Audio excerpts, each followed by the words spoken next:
o rolê, hein? A patroa ou é o Gabriel? É o Gabriel.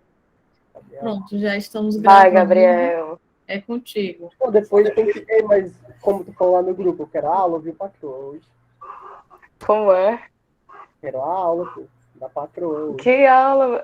Essa semana eu recebi foi bolo da minha turma, não foi, Gabriel? Todo mundo, isso acontece. Infelizmente não temos aula. De Pois boa. é. Agora, Não, gente. o que Boa né? noite. Boa noite.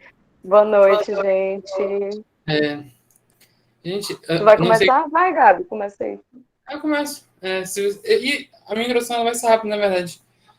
É só para perguntar quem leu o capítulo, né? Quem conseguiu ler, acho que um capítulo grande, um capítulo denso. É o maior, se eu não me engano. E ele tem um motivo, né? Ele vai trazer essa abordagem mais histórica, né? Ele vai falar de toda uma tradição de autores, propriamente, em que o autor ele é o centro. Então, quando a gente pensa na figura do autor, a gente está pensando numa figura que traz em si a intencionalidade e, além do mais, traz um propósito para a literatura. Então, assim, se a gente tem um autor, a gente tem algo a descobrir e um mistério que foi posto lá dentro. Então, quando a gente vai atrás da literatura dessa maneira, a gente evoca a figura do autor para desvendar o mistério daquele texto, daquela obra. Então, eu acho que o capítulo ele gira muito em torno disso, tentar trabalhar o propósito do texto, muito mais do que só a figura do autor, que é uma figura presente, ela é considerada, a intenção dele é considerada, mas também o propósito do texto, em que ele foi associado à figura do autor que de certa forma, o colocou lá. Ele colocou esse propósito, né? Então, acho que a gente poderia partir mais ou menos daí as discussões e, é claro, ir rebatendo essa questão da figura do autor e desse propósito do texto. Será que o texto tem que ter propósito? Será que a figura do autor ela realmente importa?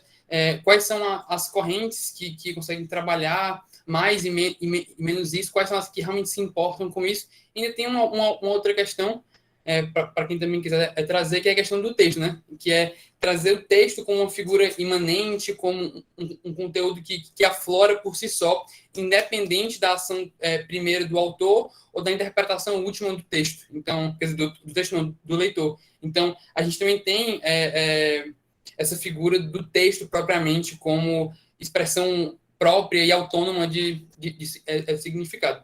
Então é isso, gente. Bora começar, né? Agora, se quiser falar alguma coisa, quem quiser ter algum comentário. Primeiro, gente, que eu achei esse capítulo o mais denso até agora. Ele tem muita informação e ele tem muitas referências. Inclusive, para a gente ter feito um debate muito qualificado desse capítulo, seria interessante a gente ter pego as referências. Então, ele citou um texto do Foucault, que eu acho que era interessante a gente ter lido. A Morte do Autor, do Barthes. Não sei se todo mundo aqui tem essa leitura, mas acho que é um texto clássico, né, para pensar esses temas. Mas ele cita uma galera, assim, que realmente não daria para a gente abarcar tudo. E acho que das principais teses aí que surgiu foi essa, a tese da morte do autor mesmo, né? Da gente tentar excluir completamente o autor da nossa interpretação literária.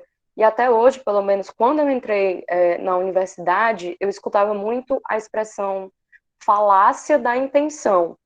E aí, inclusive, falar da intenção do autor, para mim, ao longo dos meus estudos e tal, e de análises literárias, provas, etc., falar de intenção do autor, para mim, se tornou, como é que a gente chama? Quando uma coisa é algo que você fica assim, tipo, ai, não. Não lembro a expressão, gente, mas, enfim, eu queria distância disso, né? E aí, meio que o Compagnon acabou de destruir todos os meus conceitos, né, ao longo dessa leitura. Eu gosto muito de como ele foi questionando tintim por tintim cada um desses autores que ele trouxe, desde o Santo Agostinho, mas também desde do Aristóteles, né, e aí passando pela crítica mais moderna, a nova crítica, fenomenologia, então ele vai pegar o Russell, o Heidegger, vai pegar o próprio Barthes, né, que eu acho que é quem ele mais vai criticar aqui, e vai escrever muita coisa interessante nesse capítulo, assim, eu acho que inclusive é um capítulo tão denso que é difícil a gente trabalhar ele todo hoje, né, mas dá para a gente tentar fazer as principais discussões, né, acho que uma das primeiras é a gente debater um pouco sobre isso, da morte do autor, pensar um pouco as perspectivas contra a intenção e as perspectivas a favor da intenção, qual é o papel do autor e qual é o papel da intenção. A intenção dela, ela deve ser realmente trucidada, descartada por nós, ou ela tem um papel nas análises, na crítica literária. Acho que é por aí, mais ou menos, que a gente pode tentar pensar. Gostei muito também de uma divisão que ele vai trazer de algum autor também, que eu me perdoe, eu não lembro o nome, mas é uma divisão sobre significação. Deixa eu pegar aqui só para falar para vocês.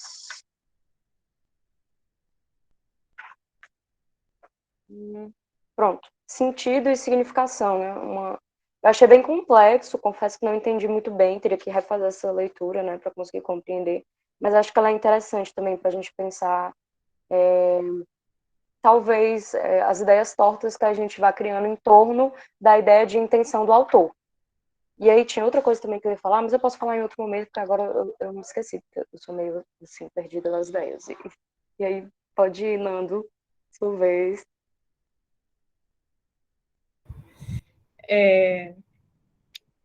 Lori, super concordo com as coisas que tu disse, de que esse é um livro para ser relido, né? Claro, porque ele traz muita coisa, cada página dele tem muita coisa, e ele de fato traz umas referências muito importantes. Acho que nas primeiras 10 páginas ele tem um texto do Proust, um texto do Racine, um texto do Barthes e um texto do Foucault, que é um autor, né?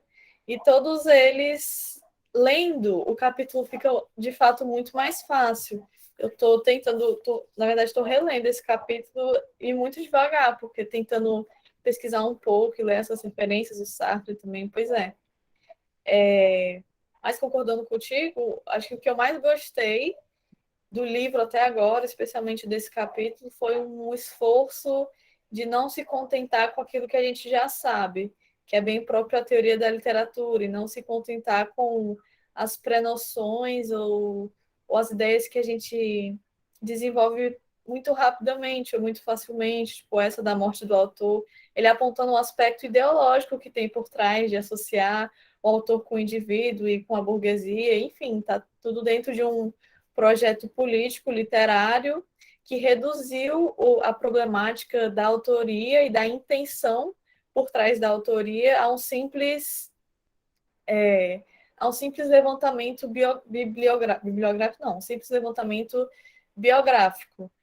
E aí ele tem justamente esse esforço de dizer, calma lá, não é exatamente assim, o autor morreu e pronto, isso é uma corrente teórica desses novos críticos aí do século XX, pós-estruturalistas, e ele retraça, ele vai, eu não sei se ele vai até a antiguidade, mas eu sei que ele vai até Santo Agostinho e falar da diferença entre linguagem e logos e a diferença entre a intenção e a escrita, entre o querer dizer e a linguagem, enfim. Eu acho que o que ficou mais para mim, ainda mais com essa releitura que eu ainda não terminei, então eu não lembro de tudo que ele fala no texto, é esse levantamento histórico mesmo. Como o autor vem sido discutido ao longo da história da literatura, que eu acho que é algo legal da gente trazer para a gente entender melhor o que o Barthes fez e problematizar isso também. É isso.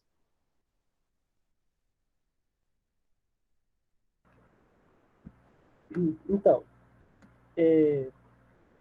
essa parte esse capítulo do autor, ele é interessante porque é um aspecto muito importante, mas que muitas vezes a gente não pensa muito sobre. Porque quando a gente fala assim, o autor, a gente só pensa, poxa, é a pessoa que escreveu o texto, pô. cara que escreveu o livro, e daí? Só que eu achei muito interessante quando ele abre essa questão da tese da morte do autor, porque ele vai dizer que se a intenção do autor já suprisse tudo, a teoria da literatura já seria... não precisaria ter a teoria da literatura. Ela seria algo de se excluir, inclusive. Nem a crítica, né? Pois é, se a intenção do autor explicasse tudo, a teoria não precisaria de uma teoria, e a crítica menos ainda, porque a crítica são as impressões que a gente tem na obra. Essas releituras, essas reinterpretações das obras, elas acontecem por meio da crítica literária. E aí entra um outro ponto interessante nessa perspectiva, que é justamente a da leitura que a gente faz das obras. Por quê? Que foi inclusive uma aula que eu lembro de teoria da literatura 2, da Alice, a gente discutindo sobre a questão de como as pessoas leem determinados livros de forma errada. E ela usou o exemplo do Vidas Secas, do Graciliano Ramos, que tem muita gente que fala assim, o Vidas Secas é um livro da seca. E aí ela fala que você falar só isso de um livro como aquele é um erro gravíssimo. Até porque o nome Vidas Secas, ele carrega uma semiologia bastante peculiar, justamente porque vidas secas, vai falar da secura da vida, do espírito, da alma. E o Graciliano Ramos contextualiza isso dentro da perspectiva desse problema da seca do Nordeste, mas o livro não fala só sobre isso. E aí entra também a perspectiva de, por exemplo, da gente pensar do Dom Casmurro. A leitura que fizeram na época do Dom Casmurro, por exemplo, quando o Machado de Assis lançou aquele livro, será que os leitores não pensaram, poxa, Capitu de fato traiu o Bentinho? Será que o pessoal na época já não pensava isso? Até que a crítica literária foi repensando o livro. E outra, no próprio Dom Casmurro ainda tem essa questão, que é o seguinte, se fala muito dessa figura do tipo, o Bentinho era um escroto, e papapá, e tudo mais, e tudo mais. Mas vocês nunca pararam para pensar também que o Dom Casmurro é um livro que fala da questão da insegurança, de quando você ama alguém, você é tão inseguro com essa pessoa, de tal forma que você pensa que ela vai te deixar, por exemplo. Não é uma perspectiva possível do livro. E aí entra essa questão das perspectivas muito engessadas que as pessoas têm das obras. Por quê? É muito difícil a gente pensar na intenção do autor sem essa questão de que, tipo assim, quando você pensa na intenção do autor, só ela não vai resolver tudo, porque às vezes, quando o autor está escrevendo determinada coisa, a obra pode ser, inclusive, recepcionada de outro jeito. Porque, por exemplo, como é que eu vou saber aqui agora qual era, de fato, a intenção do Machado? Vamos supor que, do nada, um pesquisador lá do Rio, né, que era do Rio de Janeiro, vamos supor que um pesquisador tal hora encontrou um arquivo confidencial do Machado numa carta onde ele explicasse, de fato, tipo, no Dom Casmurro, a Capitu de fato traiu o Bentinho. Poxa, isso destruiria milhões de trabalhos acadêmicos, por exemplo, sobre a obra. Mas a graça e essa genialidade do Machado nesse livro é justamente a pertinência da dúvida. Só que aí entra esse problema da intenção do autor, porque muitas vezes a gente fica nessa questão de tipo, o autor ele vai de fato só apresentar isso, quando a gente também não abre para o leque de possibilidades, como eu falei. Poxa, o Dom Casmurro é um livro onde a gente também pode repensar a questão justamente da insegurança, do quanto nós somos inseguros com nós mesmos em relação, por exemplo, ao nosso parceiro. A gente pode ir além dessa questão de só pensar, tipo, traiu ou não traiu, sabe?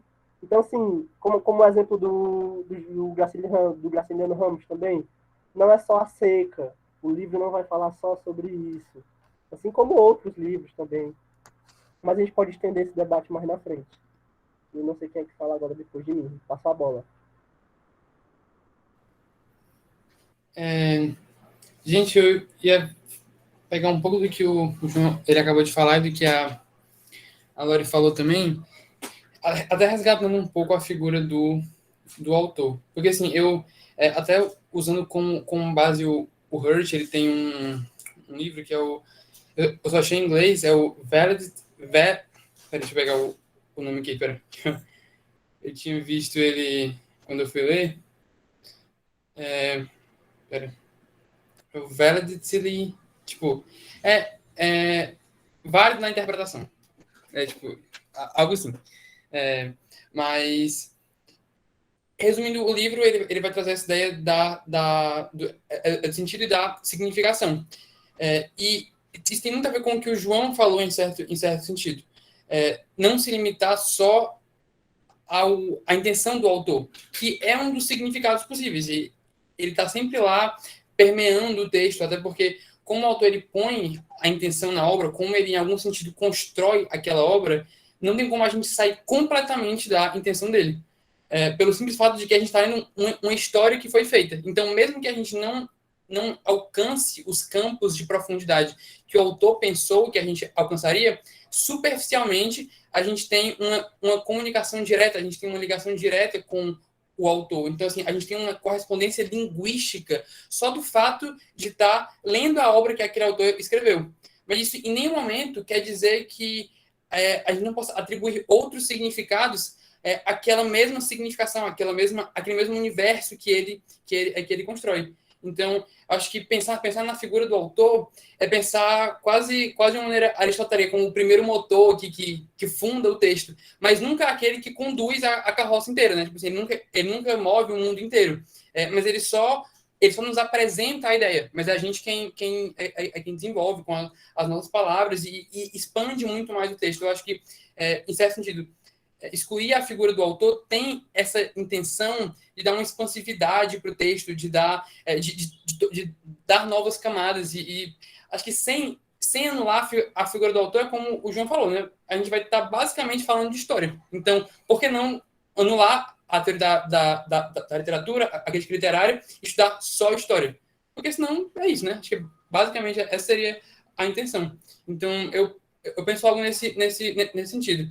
Essa significação, que esse sentido do autor, que ele continua no texto, ele é preservado, mas que ele não tem essa importância de descoberta, de a gente tem que ir atrás, não, mas ela está lá, até porque existe essa correspondência. Mas é basicamente isso, minha fala. Gabriel, adorei teu exemplo de que o autor é quem dá o empurrão inicial, mas não é ele quem puxa a carroça para sempre, né? Eu acho bem isso, e eu acho que esse é um momento da teoria que a gente chegou agora, porque no momento de Barthes, eu acho que era, pelo menos pelo que eu entendo, não existe nem o autor como impulso inicial.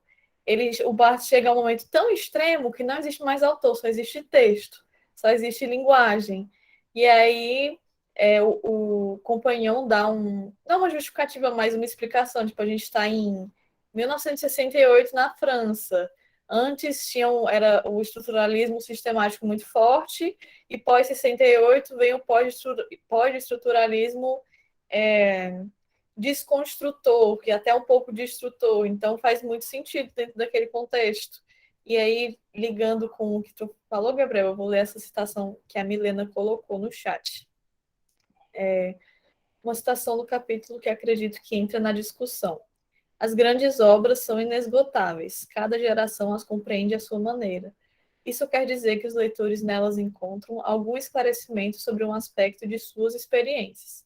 Mas se uma obra é inesgotável, isso não quer dizer que ela não tenha um sentido original, nem que a intenção do autor não seja o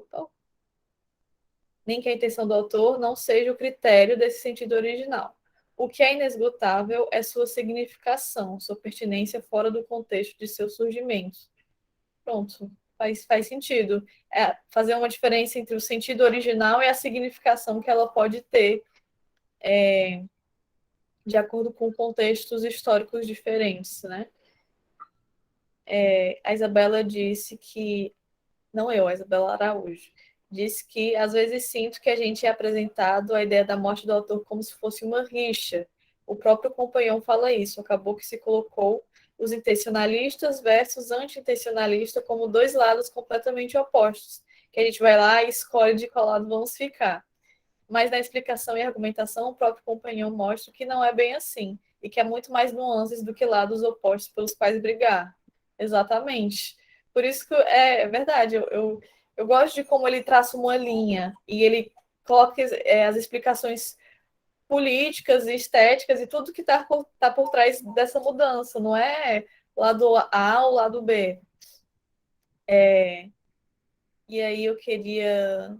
Não, vou deixar vocês falarem, eu tenho uma citação para ler, eu quero ouvir a opinião de vocês, mas tem gente com mão levantada, daí depois eu trago.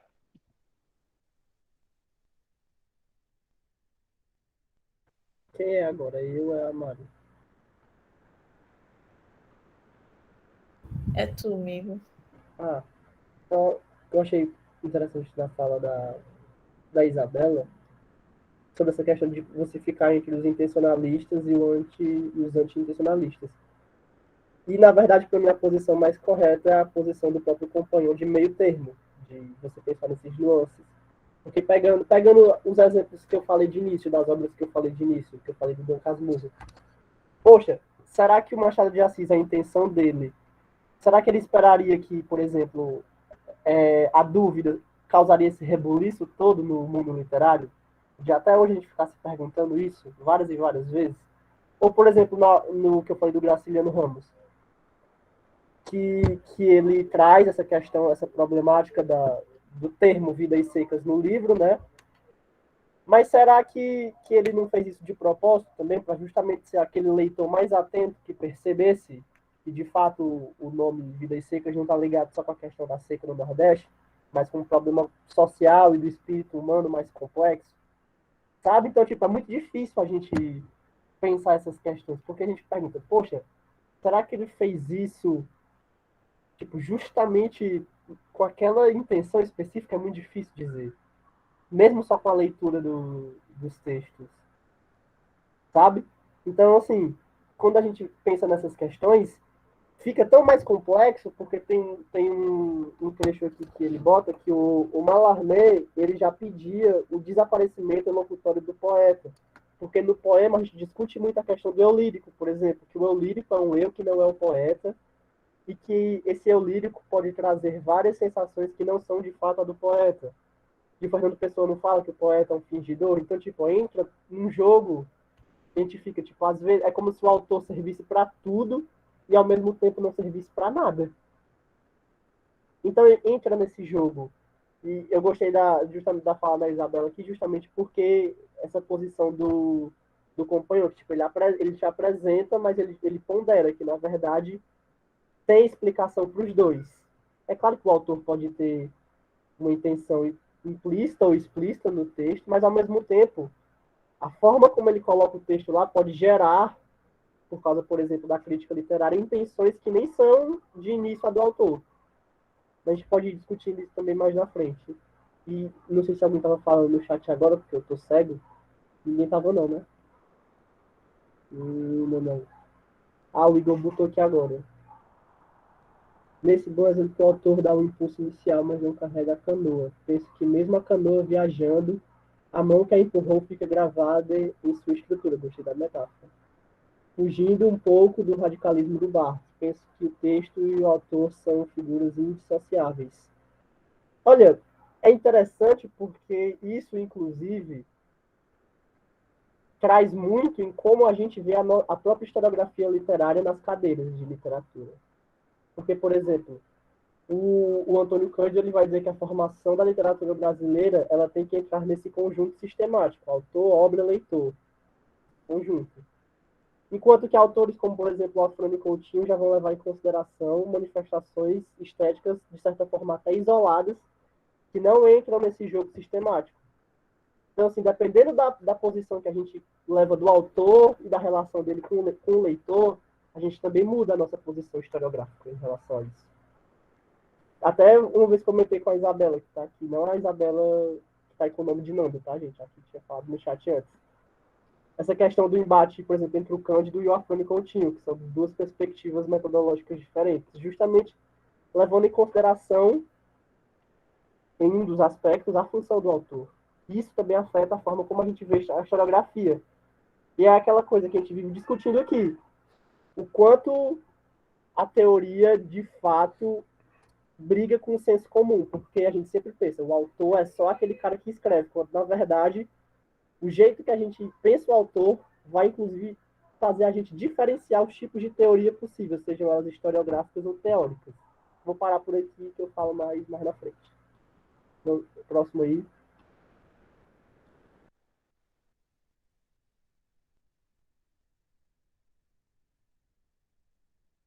Acho que era a Mariana agora. É ou tem alguém na frente? É tu mesmo. Ah, tá certo.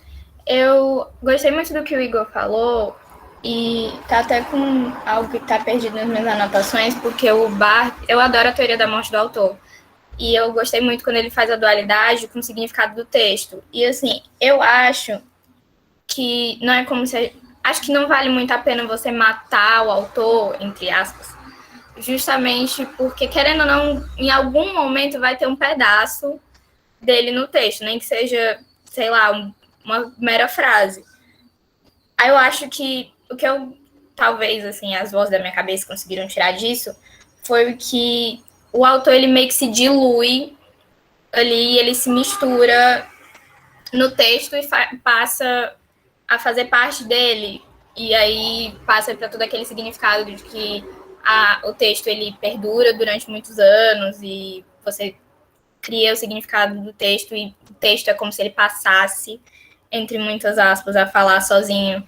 E eu gostei muito, acho que foi o JP que falou do eu lírico, e eu acho muito interessante que tem essa concepção de que o eu lírico não é o autor, mas não deixa de ser uma representação dele, de certa forma. Enfim, eu estou gostando aqui das discussões, porque eu já me perdi muita coisa que eu ia falar, mas vou deixar seguir.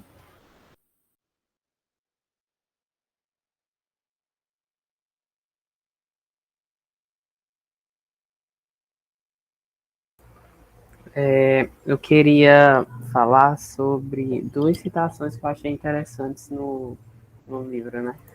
É a do Gadamer, o que está fixado por escrito destacou-se da contingência de sua origem e de seu autor, e liberou-se positivamente para contrair novas reações.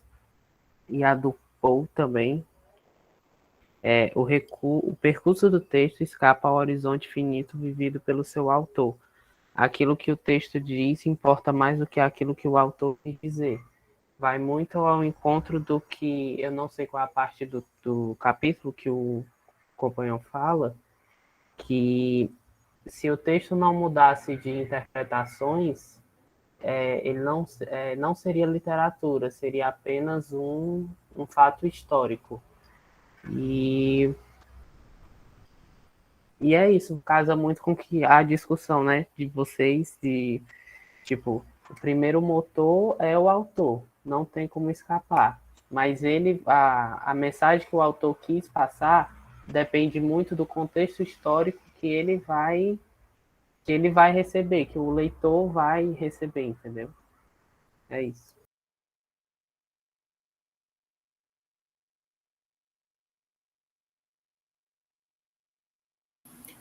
Ok. Eu posso falar agora? Ok.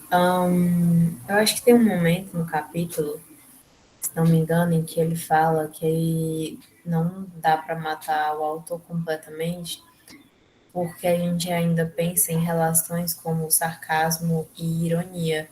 E eu lembro que estudando muito o Machado, é muito engraçado quando você começa a ver isso.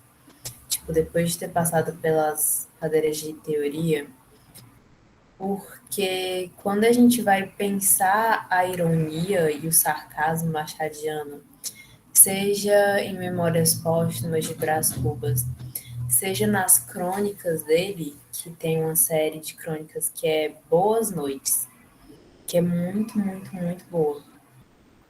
E ele, tipo assim, quando você para pra analisar, você entende, pelo que foi construído na aula, que ele tá basicamente rindo de toda a elite brasileira naquela época. E assim, não tem como, é muito complicado pensar que o Machado está sendo irônico se eu não pensar que existe todo um sistema de valores ali daquele autor para fazer com que isso aconteça. como o fato dele ser um homem negro, num Brasil escravocrata do século XIX, que ascendeu, assim, literalmente pelos próprios métodos, neto de escravos, sabe? Tipo, tudo isso, de certo modo, entra quando eu vou pensar as interpretações e até as posições políticas dele, né? De ser anti-escravocrata, enfim. Era só isso. Pois é, Bia. Tem um outro exemplo, mas eu vou trazer ele só depois, de como não dá para eliminar totalmente o autor, e mesmo o Barthes, nos seus momentos mais radicais, recorria ao autor de forma um pouco contraditória. Mas, de fato, o uso do sarcasmo, da ironia, acho que pressupõe um lugar de enunciação, da onde vem uma intenção de falar algo e estar querendo dizer outra coisa, ou de falar algo e o contexto de enunciação desmentir. Então, eu achei o apontamento ótimo. Aí a Isabela e a Andressa levantaram a mão agora. Tá dando para me ouvir, né? Bom, aproveitando o que a Bia tinha dito, na Brasileira 1 eu estudo muito uma relação de comparação que acontece entre, por exemplo, Úrsula, da Maria Firmina dos Reis, e a Escrava Isaura, do Bernardo Guimarães. E esses dois livros são claramente exemplos de livros que você não consegue estudar sem você levar em conta o fato de que você tem que olhar para os autores que escreveram esses dois livros. A Maria Firmina era uma mulher afrodescendente escrevendo um livro em meio a um período histórico que isso era um fato muito difícil de acontecer, principalmente um livro abolicionista. E ela escreve esse livro de um ponto de vista étnico e de gênero que é muito diferente do discurso, ele é muito diferente em profundidade de discurso comparado ao Escrava Isaura. E A Escrava Isaura, do Bernardo Guimarães, também é um livro de intenção abolicionista, só que mesmo o próprio Cândido admite, né, dentro do Formação da Literatura Brasileira, ele é um livro que tem um discurso muito raso, que tem uma intenção de ser um livro que vai defender a abolição, mas é uma montagem de personagem em termos de gênero, em termos étnicos, que é muito superficial, não se aprofunda, não traz a mesma qualidade de discussão que a Maria Firmina trouxe. E a gente, pensando tipo, na repercussão que esses livros tiveram, a gente sabe muito bem que a Maria Firmina ficou escondida por muitos anos dos estudos da própria literatura. Então, não dá para falar desses dois livros sem voltar nesses dois autores e pensar como que um foi recepcionado e como que o outro foi esquecido, e também como é que aconteceu o revés, né? Como que mudou essa percepção de um para o outro. Então, quando o companheiro fala sobre essa coisa mais conciliadora, acho que foi a Lorena que colocou, né? Conciliadora. Eu gosto dessa palavra. Ele fala justamente sobre isso, a gente acabar não indo para extremos, como se fosse dois lados de uma briga, e aí a gente tem que escolher, eu sou a favor da morte do autor, eu sou contra a morte do autor, é como se fosse duas bandeiras assim no estádio, numa torcida. Não, a gente consegue fazer uma discussão produtiva olhando para essas duas perspectivas e sabendo como utilizar cada uma delas, partindo delas para fazer uma análise que é até mais completa, ao invés de ficar só numa coisa, só na outra, a gente consegue pensar nessas obras, nos autores delas e fazer uma análise que contempla vários pontos diferentes.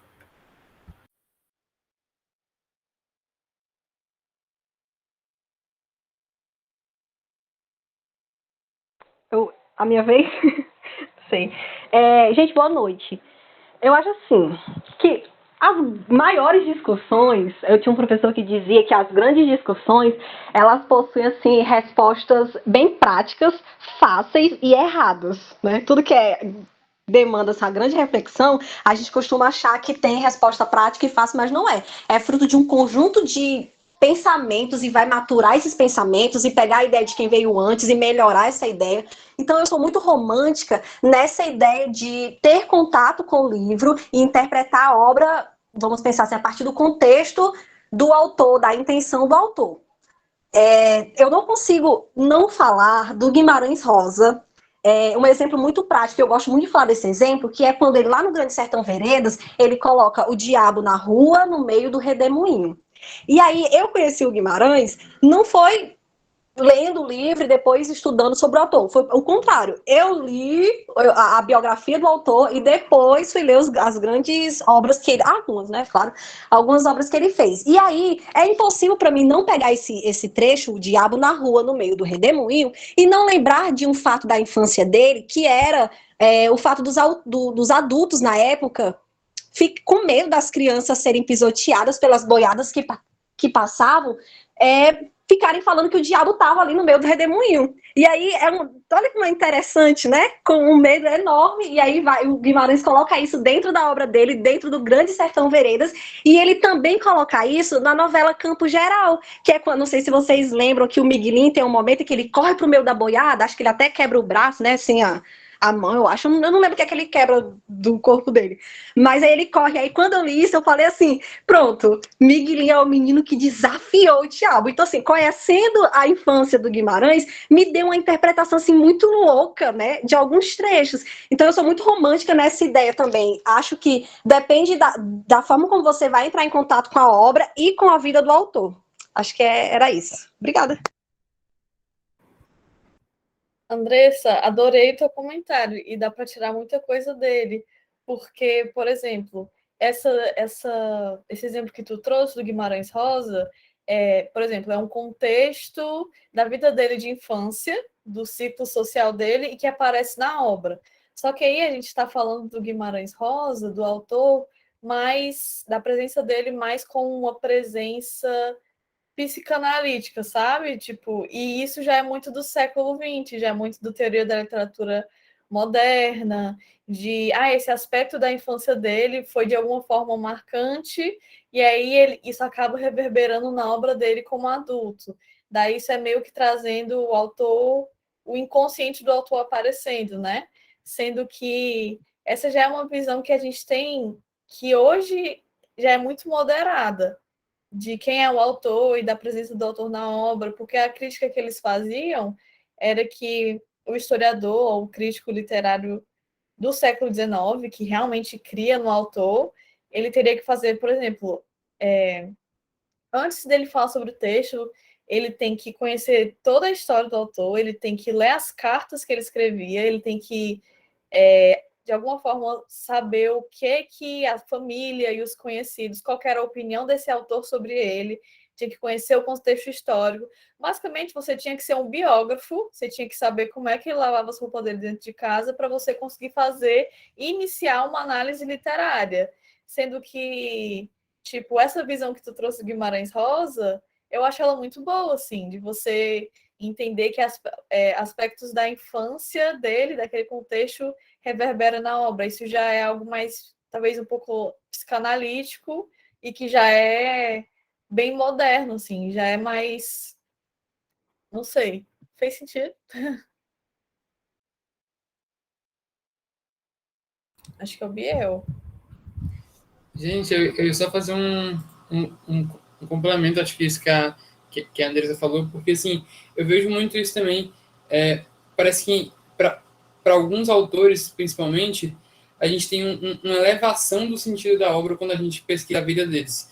Não que o sentido deles seja maior ou menor, mas que, assim, a gente amplia ainda mais quando a gente vai atrás da vida do autor também.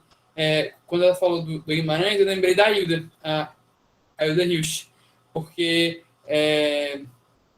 um amigo meu que também, acho que alguns outros conhecem aqui, é o Rodrigo, ele já leu muita coisa da Hilda, e quando ele que me introduziu a Hilda, e quando eu fui começar a ler, eu fiquei, caramba, tipo, o que isso tem a ver com a vida dela, né?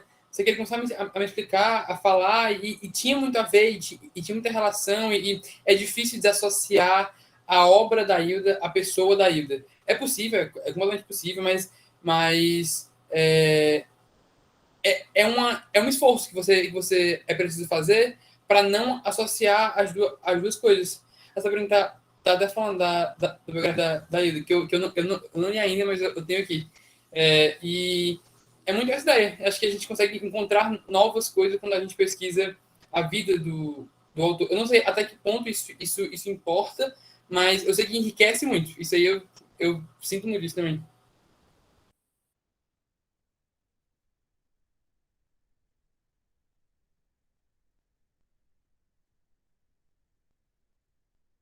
JP. Eu achei que era tu já de novo. Que me Eu chamava. abaixei minha mão pra tu falar antes de mim, depois eu falo. Mas olha, mano. Enfim, eu aqui matutando aqui no que o Gabriel falou. Enfim, essa coisa do dado biográfico é interessante porque existem os dois lados da moeda, né? Às vezes a obra não precisa ter alguma coisa a ver com o dado biográfico do autor, e às vezes tem muito. E existem autores que deixam transparecer muito isso, como, por exemplo, o Drummond. Se a gente pegar aquela poesia dele mais social, da Rosa do Povo, por exemplo, até de outros poemas de outros livros, para as influências do branco, a gente consegue ver um lado social muito forte nele. De que ele era um cara como é que eu posso dizer aqui, da canhota, né? Drummond, comunistão como vários outros ali da geração de 30 e 45, era quase um pré-requisito, né? E assim, essa galera toda aí, Graciliano, Drummond, Jorge Amado, deixam transparecer muito dados biográficos assim da vida deles, de forma implícita e de forma explícita também. Porque, por exemplo, não é porque o Graciliano passou por alguma dificuldade específica que ele escreveu o livro lá, mas é porque, como ele era um cara justamente desse aspecto do social, das lutas sociais, das lutas de classe, ele ia escrever sobre isso, da mesma forma como o Jorge Amado, que inclusive foi o nosso parlamentar. Então, assim, existem esses autores, mas existem outros autores que nem sempre os dados biográficos vão te ajudar a entender determinada obra. Batendo na mesma tecla. Eu uso o Dom Casmurro muito de exemplo, porque é um livro que dá para trazer para muita coisa. O tema da traição, não tem como você dizer que se é um dado biográfico ou não. O chifre, ele não precisa de um dado biográfico. Como é que eu vou saber se o Machado levou um chifre ou não? Eu sei. Quem é que sabe? Mas ele coloca isso como temática lá no livro, por exemplo. Então, assim, nem sempre o dado biográfico vai te ajudar também. Inclusive, tem essa característica de quando a gente está discutindo alguns autores russos lá no Clube de Literatura Russa, que vão muito para essas tendências universalistas do espírito humano, do que a gente sente. Tanto que a gente aqui no Brasil, lendo os caras lá da Rússia, a gente não se identifica com os personagens, às vezes. É muito difícil a gente partir disso de um dado biográfico. Mas aí também entra nessa perspectiva. Literaturas com essa tendência universalista, nem sempre a biografia do cara também te ajuda, dependendo do que ele está tratando na obra. É claro que, no caso da que a gente está lendo agora, até que ajuda. Que é o Mestre e a Margarida, né? Mas, dependendo da obra, tipo aquela primeira lá do Dostoiévski, que é uma noia medonha, não ajuda tanto. Então, tipo, tem sempre esse jogo. Alguém botou alguma coisa aqui. Gente, alguém quer ler aqui no chat? Porque eu tô cego sem o meu óculos. Vou passar para Isabela. Isabela, me faz esse favor. Lore, tu queria ler? Tu chegou assim perto da câmera, como se fosse ler. Não é? Eu posso ler, se vocês quiserem. É só porque eu tava tentando ler também, porque às vezes ficam pequenininhas no celular. A Rebeca falou: sei que quanto mais a discussão vai e vem, eu só consigo pensar em semiótica. A gente nunca vai conseguir descobrir 100% a intenção do autor. Tampouco nós vamos conseguir prever todos os tipos de reações que os leitores nas diversas épocas terão. Só tem uma coisa que não falha, no caso, o texto. O que o texto diz está ali, no texto. Não tem como dizer que o autor quis dizer algo ou que eu entendi algo. Se aquilo não está no texto, fica muito no campo da suposição e pode ser frágil. O texto é. Acho que tinha mais. Aí cortou, não. Acho que ela quis encerrar dizendo que o texto é que nem literatura é literatura, sabe? Ah, tá. Pode ser. Pois é verdade. A importante dessas correntes estruturalistas foi justamente isso, você se ater ao que está no texto e também não cair no erro da hiperinterpretação, que o autor até traz ali na metade do capítulo, de você meio que jogar as suas crenças ou o que você acha que o texto, o que o crítico acha que o texto quer dizer, e você está só exagerando, você está colocando o significado ali dentro. Mas o texto também é dotado de um contexto, né? E aí ele varia de acordo com o tempo, com o espaço, mas mesmo o texto é ambíguo. Pois é, mas eu não acho que isso seja um problema, sabe? O texto não necessariamente, ele não tem verdade dentro de si. O significado, se é construído socialmente, a verdade sobre ele vai mudar. Por que não dizer que o texto é o que fazem dele? Pois é. Aí casa um pouco com essas correntes novas e com a estética da recepção, né?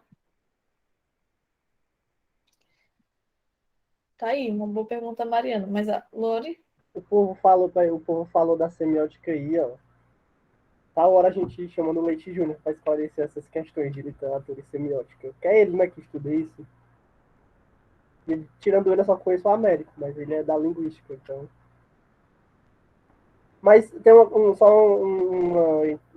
coisa entre aspas que a Rebeca falou aqui da semiótica, mas é porque, tipo, a semiótica ela vai estudar essa questão da, pelo menos a discursiva, nessa constituição do signo, como é que ele se constitui. Então, tipo, você fica sempre preso ao texto, né? Você não pode pensar em um outro dado senão o texto, que o autor diz lá. E aí entra naquela questão de que. Cadê que ela bota aqui? Cadê? Ó, que só tem uma coisa que não falha, no caso, o texto. O que o texto diz está ali, no texto. Aí só que aí entra aquela questão do tipo, será que o autor não quer também deixar algo implícito? É uma coisa que a semiótica não consegue dar conta, por exemplo, quando a gente vai pensar no implícito. Muito difícil. A não ser que o autor deixe alguma marca textual que te dê pistas para isso. Só que aí também a gente vai entrar já numa noia que é capaz de da gente não sair dela. Vai, Lore.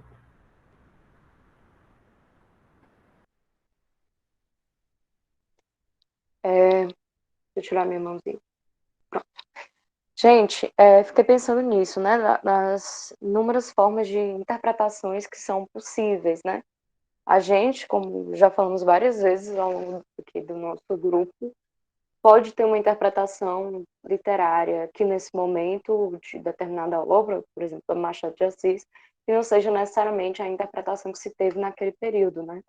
Mas mais do que a interpretação, as interpretações diversas que a gente pode ter, né, em diversas épocas, por diversos autores diferentes, por diversas perspectivas diferentes, é a gente pensar como o que o autor realmente intencionou. Será que é possível a gente desvendar qual era a intenção do Machado? Será que ele tinha a intenção realmente de gerar essa dúvida no leitor? Será que a intenção dele era encobrir uma traição?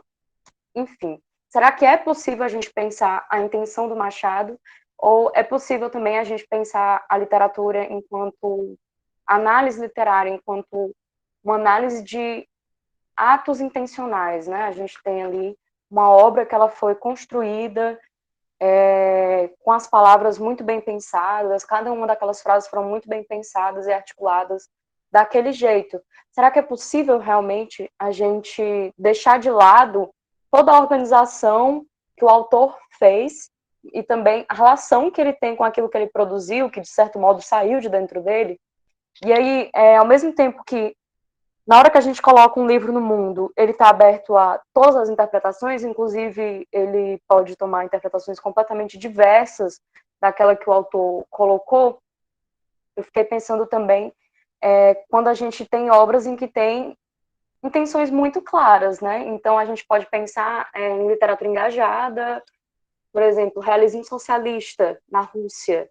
A gente estava falando ali realmente de obras de arte, tanto de pintura, literatura, escultura, que estavam pensando realmente uma conscientização política, né, que tinham intenção, que jogavam isso para o mundo.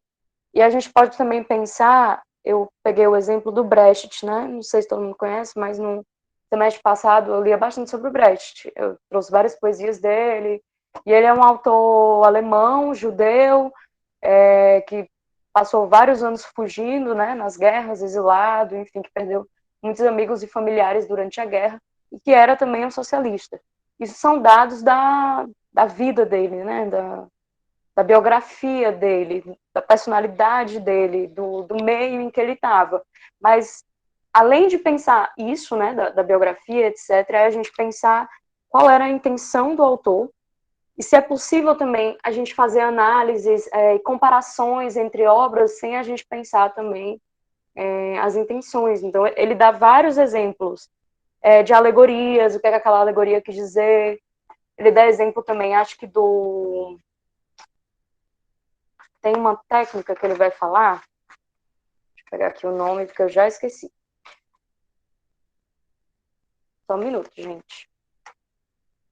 Que é o método das passagens paralelas, que é quando a gente, tentando interpretar determinada passagem de uma obra, a gente se utiliza de outra passagem que não seja tão obscura quanto ela, e a partir disso a gente está, de certo modo, buscando a intenção daquilo que foi escrito, né? Isso é muito interessante, porque a maioria dos críticos, e ele vai apontar, inclusive o Barthes faz isso. Então, o Barthes vai pregar contra... não é contra a autoria, exatamente. Ele prega contra a intenção do autor, certo? Ele mata o autor para pregar contra a intenção do autor. Não é algo fechado na biografia, na vida, mas na possibilidade de se investigar a intenção. Então, como é o nome dele? O Compagnon vai estar justamente demonstrando como, inclusive, o Barthes, que era um dos mais radicais, fez isso, né? Fez comparações, né? Fez análises comparativas, trazendo justamente as questões da intenção. E aí eu estava pensando, eu e a Bela, a gente estava escrevendo um artigo, né? E, de certo modo, é uma análise comparativa. E quando a gente falou dessa análise, uma das primeiras coisas que a gente fala é essa autora aqui, que era a Eliane Potiguara, ela está falando disso. O que é isso se não falar da intenção do autor, né? Será que é possível fugir? Inclusive porque a obra da Eliane ela é mesclada entre um texto bem ficcional, né, que é a lírica, a poesia, e algo não tão ficcional assim, digamos assim, né? Não sei nem se é correto se falar disso. Mas ela mescla, então ela faz um discurso mais político e depois ela entra com as poesias que envolvem aquele discurso político, e a partir daquele discurso político ela vai explicando o tom da poesia dela e o que é que ela quer passar. É possível, por exemplo, pensando na Eliane Potiguara ou pensando no Brecht, a gente excluir completamente quais eram as intenções desses autores na produção das obras dele, o que é que eles queriam passar, etc. É isso, gente. Mais perguntas do que respostas, né?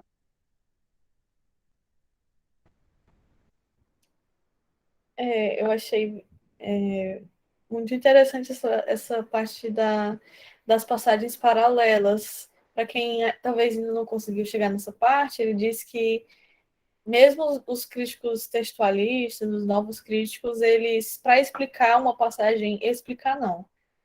Porque explicar quer dizer que existe um sentido original, né? Para interpretar uma passagem oculta de uma obra, eles fazem uso de uma passagem, de outra passagem da mesma obra para explicar essa que está oculta, ou de uma passagem de uma obra diferente do mesmo autor, mesmo que seja de uma obra muito antiga do que uma passagem de um autor diferente, como se ainda houvesse, se não o autor como biografia, como intenção, como a Lorena colocou, menos o autor como consciência, ou como ato de consciência, ou como estrutura de consciência. E aí eu queria só dar uma lida na discussão que está rolando aqui no chat, que para quem não está conseguindo ler, que o Igor disse que um bom exemplo de como as pessoas podem alterar o sentido de um texto é a interpretação romana, que Virgílio era um profeta que previu a vida de Cristo por conta de uma ecloga dele, ou ecloga dele. Aí a Isabela disse que não é também pertinente levar ao extremo de substituir o autor pelo leitor, que nem toda apropriação e interpretação daquele discurso literário vai levar a uma argumentação que seja logicamente viável. Pois é. E... Eita, meu Deus, muita coisa. A Lorena disse que os diários são muito utilizados para interpretar as obras de Sylvia Plath e Virginia Woolf. Pois é, daí eu lembro do que o companheiro destacou, que até não é? No texto do Proust, que é muito importante, é uma referência bastante importante, que é contra Sainte-Beuve, o nome, que o Proust diz que o livro é o produto de um outro eu, e não daquele eu que manifestamos nos nossos costumes, na nossa vida cotidiana. Então, o eu que está expresso numa obra não é necessariamente o eu daqui, o eu que estou falando com vocês, não é o eu que se pode alcançar através da biografia. Então, de novo, a gente vê muitas coisas meio psicanalítica aí. E daí é importante o papel da alegoria, que eu lembrei agora que o Igor falou, que é alguns filósofos, não sei, da escolástica, não sei, viam em Homero sentidos cristãos, né? Sentidos, tipo, Cristo ainda inexistente, cristianismo ainda inexistente, como é que tinham sentidos proféticos dentro da obra de Homero. Daí não necessariamente esses pensadores estavam dizendo que Homero era um cristão, ele era um profeta. Não, era simplesmente um trabalho de alegoria, que a diferença entre intenção e alegoria é que a alegoria é a explicação de um texto distante de seu contexto original. É a atualização, empréstimo de um outro sentido e inferir sentido novo num texto antigo. Então faz parte do processo de renovação que a literatura está submetida. E aí, alguém levantou a mão. Ah, desculpa, Jennifer, não tinha visto a pergunta. Maria não levantou a mão, deixa ela falar. Não tem problema. Eu ia pegar o gancho do momento da consciência, que tem uma parte em que ele fala da consciência do autor como uma consciência de si. Obrigada, Malta. Como uma consciência de si e uma consciência de mundo. E trazendo isso para o conceito de interpretação, eu acho muito interessante, porque quando a gente olha de milhares de interpretações que você tem por aí, são várias visões de mundo diferentes, aplicada a uma visão de mundo talvez original, por assim dizer, e você modifica. Eu acho que tem capacidade para você, inclusive, modificar todo o conceito que talvez aquele texto teria, porque realmente não tem como você sentar, tem como você sentar com o autor e perguntar tudo para ele, mas eu acho que o próprio autor talvez não despejaria tudo assim, sabe, porque até ele mesmo sabe que daí não seria suficiente a literatura, porque é um barato você pegar e ver interpretações do seu texto, assim, sabe? É uma das coisas mais interessantes que eu acho que existem, assim. Então, quando, se eu não me engano, no início que ele fala a diferença entre a explicação e a interpretação, assim, né? Eu acho que se a explicação bastasse, você sentaria lá com o autor, teria uma entrevista com ele e pronto, não precisaria de crítica e mais nada. Acho que a interpretação, ela, assim, considerando a interpretação do leitor, no caso, né? Porque para não mexer com o lado do autor, ela não só faz a crítica e a literatura, como eu acho que ela torna o texto o que ele é. Eu acho que ela é quem dá o sentido, quem inicia o sentido do texto e perdura, assim, ao longo dos anos.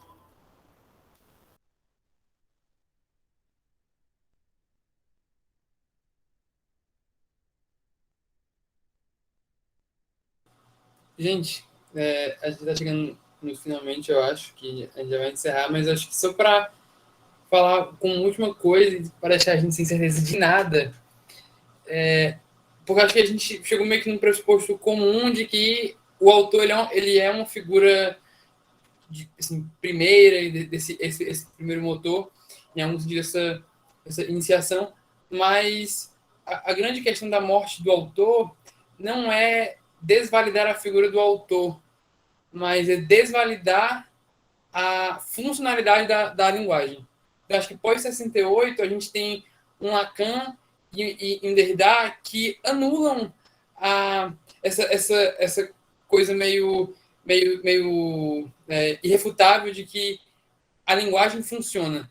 E eles vêm para falar que não. A linguagem, a comunicação para Lacan é quase uma relação aleatória de signos que por acaso se combinam e a gente consegue conversar. E, assim, eu não sou, assim, eu não estudo muito sobre esse assunto. Acho que o Matheus, nosso amigo Matheus, ele deve até ter mais conhecimento sobre isso. Mas o que eu entendo bastante é que desvalidar a linguagem é realmente complicado para a gente, enquanto teórico, falar, tipo, não, mas você está errado por isso, porque parece pressupor uma nova cosmovisão, em que a gente entende a comunicação como a prioristicamente falha. A gente já começa a se comunicar errando. Então, o próprio autor do texto, ele já tenta se comunicar com a gente errando. Então, assim, nem a mínima da mínima, nem o espólio da consciência a gente vai ter, porque nem ele soube se comunicar. Então, quando a gente recebe os signos dele, a gente não consegue traduzir com algo que se relacione. Então, é difícil refutar a morte do autor, ou combater, ou falar que ela é inviável, porque a gente não está falando de um problema autoral, mas de um problema linguístico. Então, o próprio Derrida tem aquele Platão, a farmácia de Platão, é uma coisa assim no livro, que é bem engraçado, em que ele meio que desmonta o texto. Ele pega notas de rodapé e mostra e faz um jogo semiótico com o texto para mostrar que aquelas coisas não fazem sentido. Então, assim, ele pega signos e reinterpreta e coloca em outros contextos. A gente tem o Stanley Fish, aquele pragmático do século XX, mais para a década de 90, o começo dos anos 2000, em que ele entende a interpretação do texto, a interpretação comum dos textos como uma comunidade interpretativa. Então, a gente não interpreta o texto pelo que a gente pensa, mas pelo contexto e pelas influências que a gente recebe antes mesmo de nascer. Então, a nossa consciência ela já é formada para interpretar o texto de alguma forma específica. Então, nem a autoralidade do leitor a gente tem. Então, nem a gente, enquanto leitor, consegue dar uma originalidade para o texto. A gente é influenciado pelo meio externo. E isso é algo muito difícil de combater, né? Assim, é algo muito difícil da gente, enquanto acadêmico, assim, seja apoiando ou não, mas de falar não, você está 100% errado. Acho difícil. Acho que são realmente visões que na balança elas têm um peso muito parecido. E é isso. Só para encerrar, para acabar as certezas, né? Eu acho que é muito difícil a gente dar uma conclusão prática para isso, porque é um debate muito extenso, né? Gabriel, o que eu ia falar, meu Deus? Acho que ali pela página 60, o autor está falando da fenomenologia e da influência dela na nossa percepção sobre a própria compreensão, né? De que com Heidegger o processo de entendimento, de interpretação fica, não com Heidegger, mas bastante com ele, fica historicamente determinada. O nosso olhar já é direcionado a partir do nosso contexto. Então, de fato, a gente achar que a resposta estará sempre no texto é esquecer muito da relação da semântica e da pragmática e de que o texto não existe sem um contexto. Então, eu queria ler esse último, dando spoiler para quem não terminou o capítulo ainda. Na página 94 é só o último capítulo, de que fazer um diálogo entre o contexto original de enunciação e o contexto atual, o processo histórico que circunda os dois, e o texto em si, para a gente também não esquecer que o texto está ali, ele é uma estrutura e ele quer dizer algo, sim. Ele dá essa volta toda para falar isso aqui. Deixa eu ler com vocês, se vocês quiserem abrir. Cadê? Ele diz que a presunção de intencionalidade permanece no princípio dos estudos literários, mesmo entre os anti-intencionalistas mais extremados, que foi o que a Lorena falou das passagens paralelas. mas a tese anti-intencional, mesmo se ela é ilusória, previne legitimamente contra os excessos da contextualização histórica e biográfica. A responsabilidade crítica frente ao sentido do autor, principalmente se esse sentido não é aquele diante do qual nos inclinamos, o que o crítico não quer ver na obra, depende de um princípio ético de respeito ao outro. Nem as palavras sobre a página, nem as intenções do autor possuem a chave da significação de uma obra, e nenhuma interpretação satisfatória jamais se limitou à procura do sentido de umas ou de outras. Ainda uma vez, trata-se de sair desta falsa alternativa, o texto ou o autor. Por conseguinte, nenhum método exclusivo é suficiente. É sobre isso, né?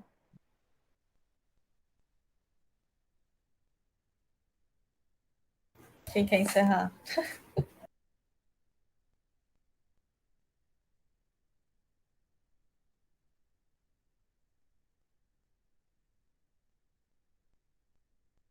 Esse não já foi o encerramento, não, pô. A Isabela acabou de ler a última página do capítulo. Oxi, eu achei que já era, né? Não, se alguém quiser fechar com um comentário aí, falar isso aí, ou não é isso aí, não. Só se alguém tiver discordado aqui totalmente agora da Isabela e tal. Opa, Vai, Sabrina. Vai. Gente, eu não discordei, não. É porque, antes de terminar, enquanto vocês estavam falando do Machado, eu vi que tem muitas pessoas aqui que, enfim, tem esse entusiasmo por ele, eu inclusa. Fiz uma cadeira uma vez de tópicos especiais de literatura brasileira, e essa questão do leitor para o Machado de Assis é algo muito interessante, assim. Ele tem um conto chamado O Anjo das Donzelas.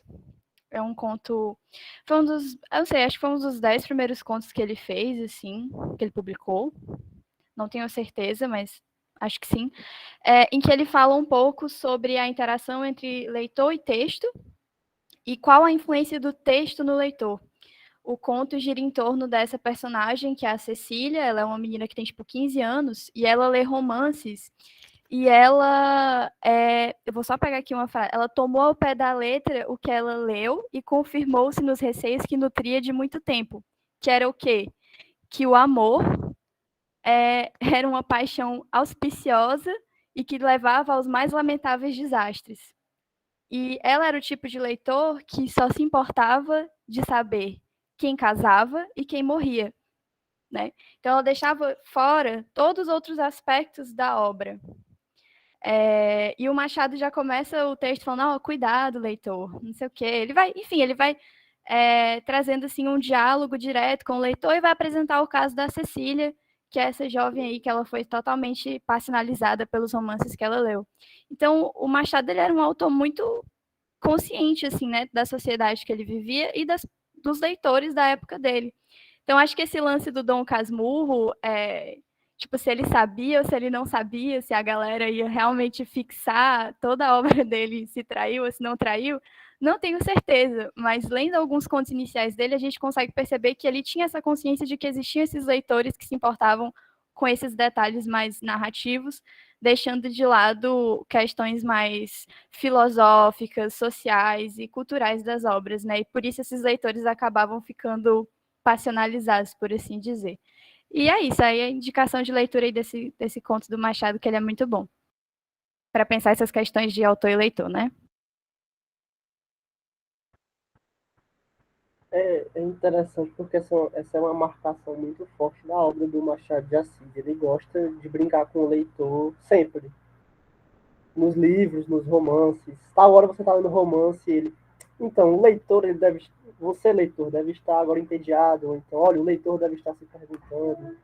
No próprio Ressurreição, que é o primeiro romance dele, ele já fazia isso. Então, assim, é uma marcação interessante, é um estilo interessante, essa coisa de brincar do autor com o leitor. Porque o Machado ele tinha essa consciência de que o leitor ele busca saber...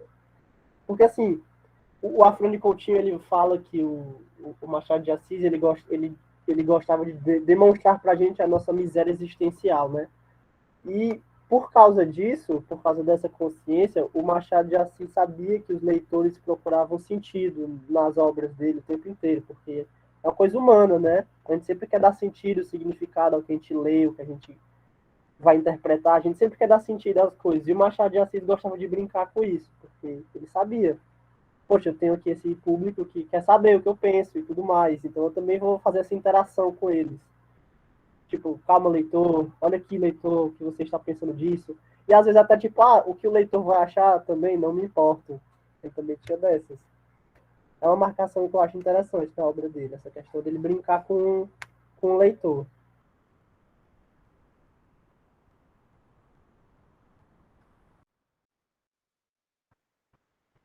Mas alguém a gente vai falar ainda?